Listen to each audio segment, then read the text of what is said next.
Dubai جو ایک وقت میں دنیا کا ایک پرامن ترین شہر تھا،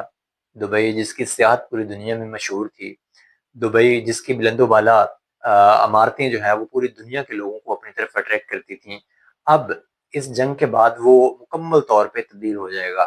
آج کے ولاگ میں ہم یہ جاننے کی کوشش کریں گے کہ دبئی میں ایسی کیا تبدیلیاں رونما ہو سکتی ہیں جو کہ پوری دنیا کے لیے تقریباً ناقابل قبول بھی ہوں گی، اور اسی طرح سے دنیا کی جو اٹریکشن ہے دبئی میں وہ بھی پہلے جیسی نہیں رہے گی۔ ہم یہ جانتے ہیں کہ ایران اور امریکہ کے درمیان ہونے والی جنگ میں دونوں فریقین کے بعد اگر سب سے زیادہ کسی ملک کا نقصان ہوا ہے تو وہ متحدہ عرب امارات ہے،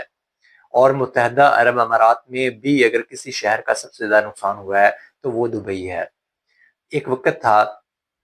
کہ جب دبئی میں پوری دنیا کے لوگ سیاحت کے لیے آتے تھے، ایک وقت تھا کہ جب پوری دنیا میں معاشی لحاظ سے دبئی جو ہے وہ سر فہرست تھا، ایک وقت تھا کہ پوری دنیا کی سرمایہ کاری کی توجہ جو ہے وہ دبئی کی طرف مبذول تھی۔ پھر آہستہ آہستہ ایک دم سے تبدیلی آتی ہے، اور وہ ایران اور امریکہ کے درمیان جنگ کا جو مارکا تھا وہ فیصلہ کن ثابت ہوتا ہے۔ کچھ ہی دیر کے بعد دنیا کے تمام جو ٹاپ کی کمپنیز ہیں وہ دبئی کو چھوڑ کے سنگاپور یا ہانگ کانگ میں اپنا بسیرا کر لیتی ہیں۔ اسی طرح سے بہت بڑی انویسٹمنٹ میں جو ہمیں نظر آتی تھی دبئی میں، وہ آہستہ آہستہ باہر کے ممالک میں فلو ہونا شروع ہو جاتی ہے، اور سیاحت کا کاروبار جو ہے وہ تقریباً 70% تک ٹھپ ہو جاتا ہے۔ ہم یہ جاننے کی کوشش کر رہے ہیں کہ دبئی میں ایسا کیوں کر ہو رہا ہے۔ جنگ سے پہلے دبئی اپنے آپ کو ایک نیوٹرل ملک کے طور پہ جانا جاتا تھا۔ دبئی جو ہے وہ متحدہ عرب امارات نے ہمیشہ اپنے آپ کو ایک ایسے ملک کے طور پہ جانا تھا یا باور کروایا تھا جس کا کسی دوسرے ملک کے ساتھ کوئی تنازع نہیں ہے، لیکن اس جنگ کے بعد باقاعدہ دبئی جو ہے یا متحدہ عرب امارات جو ہے وہ اس جنگ کا حصہ بنتا ہوا نظر آیا اور ایک فریق کی طرح بہیو کرنا شروع کر دیا، اور متحدہ عرب امارات نے اپنے آپ کو ایک ایسے فریق کے ساتھ ڈھال لیا جس کا دنیا میں ٹریک ریکارڈ جو ہے وہ انتہائی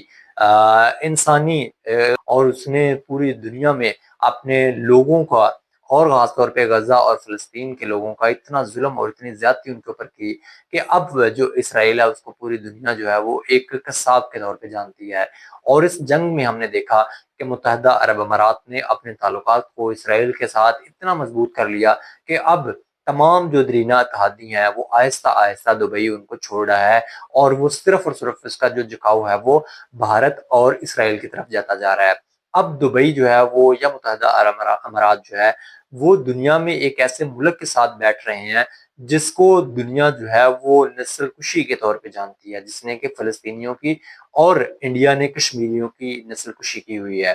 تو اب یہ دونوں ممالک کے ساتھ جب متحدہ عرب امارات بیٹھے گا تو پھر یقینی بات ہے متحدہ عرب امارات کا جو تشخص تھا، ایک جو اس کی ایک تصویر تھی دنیا کے سامنے کہ یہ پرامن ترین ملک ہے، اب وہ پہلے جیسی نہیں رہے گی۔ تو اگر متحدہ عرب امارات کی تصویر پہلے جیسی نہیں رہے گی تو یقینی بات ہے پھر اس کا جو اس میں جو انویسٹمنٹ ہے یا اس میں جو لوگوں کا اعتماد ہے اور اس کے اوپر جو سیاحت ہے وہ بھی پہلے جیسی نہیں رہے گی، چاہے کچھ بھی آپ کر لیں، کیونکہ دنیا ہمیشہ ایسے ممالک کو اپنی انویسٹمنٹ کے لیے پریفر کرتی ہے جو پرامن ترین ہوں۔ ہم نے دیکھا ہے کہ اس جنگ کے تنازع کے بعد یو اے ای نے کچھ ایسے اقدامات کیے ہیں جن سے اس کا نیوٹرلٹی جو ہے وہ خطرے میں پڑ گئی ہے، اور وہ اپنے آپ کو پہلے جو ایک نیوٹرل ملک کہتا تھا اب وہ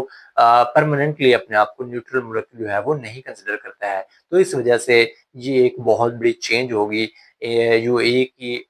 پالیسی میں، اور اگر یہ فارن پالیسی اسی طرح سے چلتی رہتی ہے تو یقینی بات ہے کہ دبئی اور خاص طور پہ متحدہ عرب امارات جو ہے وہ پوری دنیا کے لیے پہلے جیسا نہیں رہے گا، بلکہ اس میں پرماننٹ چینجز آئیں گی، اور یہ مستقل تبدیلیاں جو ہیں وہ نہ صرف اس کی معیشت کے لیے ہوں گی بلکہ اس کی صحت کے لیے بھی ہوں گی۔ تو یہی وجہ ہے کہ ہم یہ سمجھتے ہیں کہ دبئی اور متحدہ عرب امارات جو ہیں ان کو اپنے آپ کے نیوٹرل ملک کے طور پہ ہی کنسیڈر کرنا چاہیے، تاکہ اس کا جو الائنس ہے وہ اسرائیل اور انڈیا کے ساتھ نہ ہو، اور وہ خود کو ایک محفوظ اور پرامن ملک کے طور پہ ہی انٹروڈیوس کروائے، تاکہ دنیا کی توجہ جو ہے وہ اس کی طرف بڑھتی چلی جائے۔